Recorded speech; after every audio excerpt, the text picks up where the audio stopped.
Fstoppers.com has teamed up with Elia Licardi to create Photographing the World 3, the ultimate photography tutorial on all things landscape and cityscape photography. You're watching the behind-the-scenes series on the creation of this full tutorial, and if you'd like to learn more about the full product, head over to fstoppers.com/store. It was our 4th day in Pietropertosa, and even though the weather still didn't look good, we were trying to knock this lesson out. All right, it's like 6:30 in the morning, and Elia might already be up on the hill. I think we are a little late getting up. The weather was certainly better, but it wasn't good enough to complete this lesson. I woke up very early at 6 a.m., looked outside, and it looked relatively clear, so I walked all the way back up here, and I was able to get an okay shot. Honestly, by my usual standards, the shot itself was just okay, but considering we've had 4 solid days of nothing but rain and mist, being able to see the town and a little bit beyond this morning was definitely better than it's been. Oh man, I was freaking out for a minute. I went out to shoot sunrise and my camera was going, it was an interval timer mode, everything was fine, then all of a sudden I noticed it stopped shooting. So I was gonna go re-engage the interval timer, but I wanted to check the shots first, and it said card read error. And I'm not sure what happened to the card.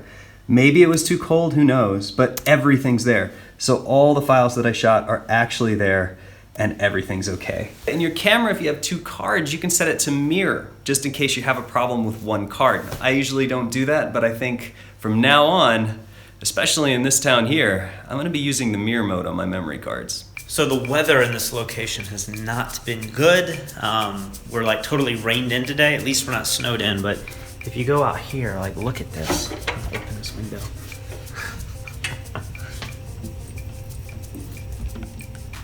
So we don't even have basic things like water.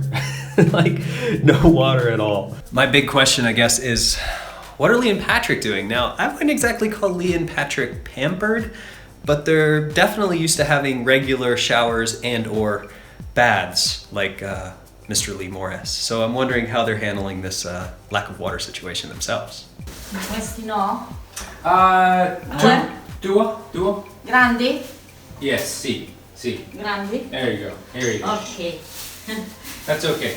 Grazie. E saponi? The water has been off for like 12 hours maybe, which means we can't flush toilets, we can't boil water, we're running out of water to even make coffee with, we can't shower. So she acts shocked that we don't need towels, but the reason we don't need towels is because there's no water to take a shower. Elia continued to take showers, however. Here I have a gallon and a half here, a few liters at least of water. And what I'm gonna do is I'm gonna pour that into this pot. This pot's been sitting on the radiator for a little while. And then I'm gonna have me a wash. What's really weird is, I don't know, besides maybe Lake Matheson, I don't know that we had a single location on any of the Photographing the Worlds we've done where we had total failure. But after 4 days of horrible weather in this town, it wasn't looking good for this lesson. So I'm pretty notorious for just leaving cameras on the side of roads and letting them do their time lapse. I just left one down here, and I feel pretty good that no one would steal it because I don't really even see any people. I hope it's just not covered in water, especially the lens. Fingers crossed. Yep, there it is. Still clicking away.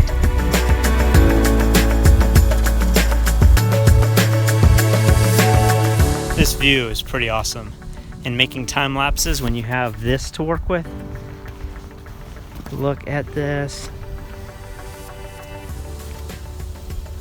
We even have a boulder here that's being held up by wire because it's just precariously sitting on the top of this mountain. What I have here is the Tamron 18-27 lens, and this thing is a monster for video. Like, it is so nice just to have this lens and be able to take wide angle and telephoto shots, and for video, it's perfect. I'm just getting a little time lapse of the tip of that mountain there, the clouds going by, we can use for B-roll. And so I'm gonna shoot it a little wide, a little tight, and I can get right on top of it. Right now you can kind of see the shot that I have.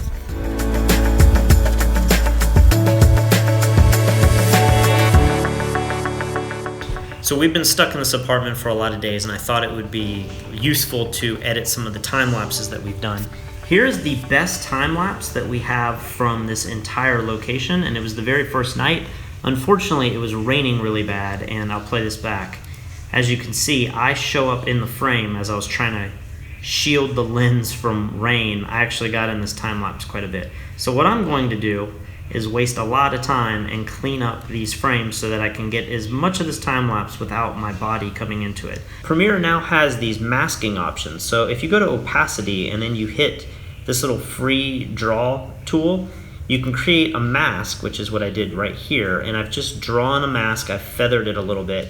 And if I turn this layer on and off, you can see it's just putting a frame from like 1 or 2 seconds back right over here, so that when I come here to the beginning, especially these sequences where there's a lot of my body, I can turn this on, and it's not perfect, but you won't really notice. See, there's a little section I need to fix, but when you play it back, you can see that I have significantly improved this time lapse and made it not so distracting with my body showing up. And then Patrick saw a glimmer of hope. So I'm here editing all this dreary footage, and I look up and I see hard light on the floor, and oh my goodness, look at this. Clouds in the sky, the sun. This is crazy. It's like a whole different city.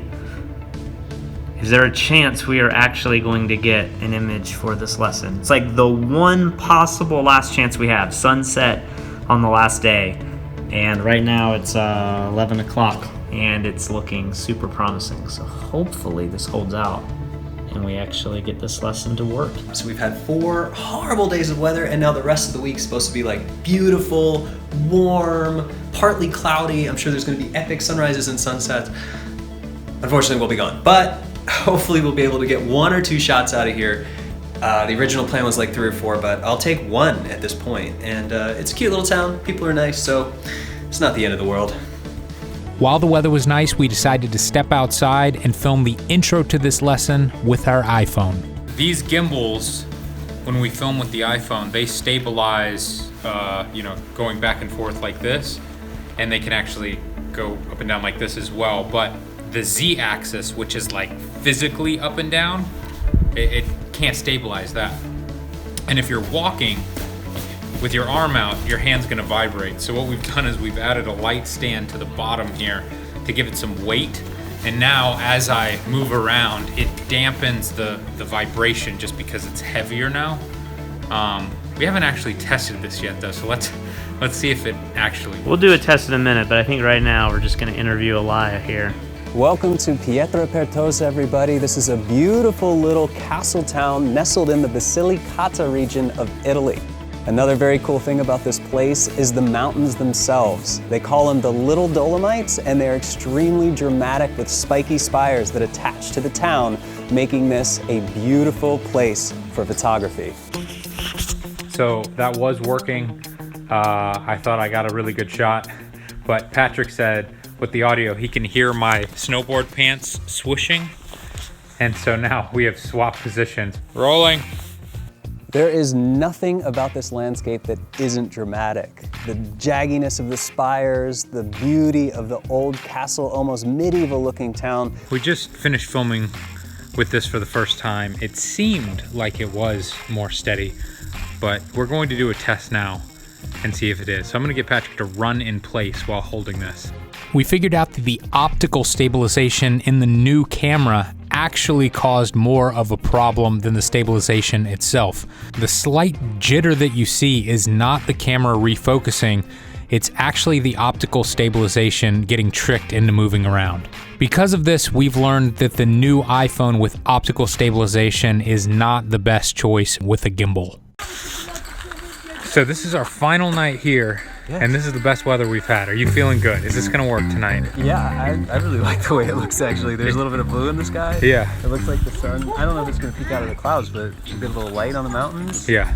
No, Eli's Yeah, I'm like, feeling pretty good. Eli's like, it's actually a daytime shot now because Dude, I don't care what kind of shot it is. It's way nicer than it's been. The most impressive piece of gear that we have by far, and we have all new gear for this project, is the new DJI Mavic. We got this literally one day before we left. I didn't have the highest hopes for the video quality on this thing, but I am here to tell you that this is absolutely amazing. We've been shooting in 4K with this at 30 frames a second and then slowing it down to 24 frames a second. As you can see, it easily packs down into any bag. It almost takes up less space than a normal camera. Even the Phantom 4 does have slightly better video, and it is going to perform significantly better in low light and higher ISO situations. But for 99% of the time when I actually want to fly this drone, even if it's at dusk, you are going to get incredible footage, which I think actually might look better than the Phantom 3 camera in this incredibly small package. So you can see here your phone plugs directly into this. I'm just gonna slide my phone in right here. This kind of fits in with the teeth there so you can hold your phone, hit the camera button, and we are ready to go. And I'm flying. It still has all of the sensors that the Phantom has, so it can see the ground, it can see what's in front of it. And watch, when I bring it to the ground, it's gonna look at the ground and make sure that it's safe to land here. So I'm holding down, it stops for a second, and then it automatically lands for you and makes sure that it's a safe landing. After I was done flying, we wrapped up the lesson. Now I'd love it if the sun was setting right behind my shot here, but I am pretty fortunate that during sunset, it is setting off to the left here. So if I'm lucky, there'll be a little clear strip in the sky and I may get a little bit of color and light as well. Initially scouting this location, I thought that this spot was going to be the best. But here's when subtle changes to your position have drastic effects on your composition. I'm thrilled to say that after 5 days of horrible weather, mediocre food, and our water being turned off constantly, we were actually able to salvage this lesson.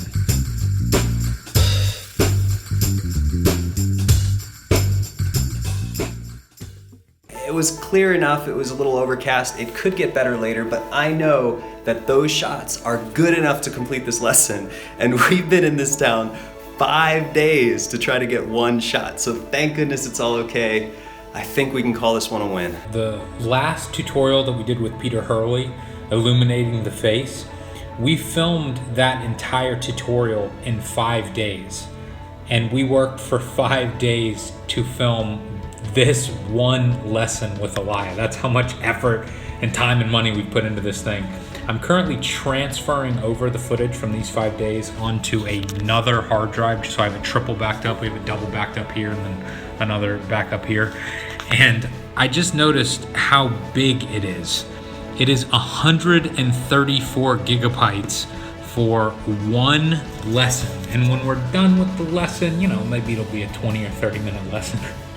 But oh my gosh, I have never worked so hard for such a short amount of finished product in my entire life, but it feels good to be done with this lesson, and tomorrow we're moving on to the next location.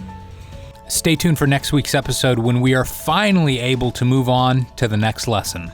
1, 2, 3, 4, 5, 6 cameras set up, all shooting this blue hour. We've got cameras taking pictures and cameras doing time lapses. And if you'd like to learn more about the full tutorial, head over to fstoppers.com/store.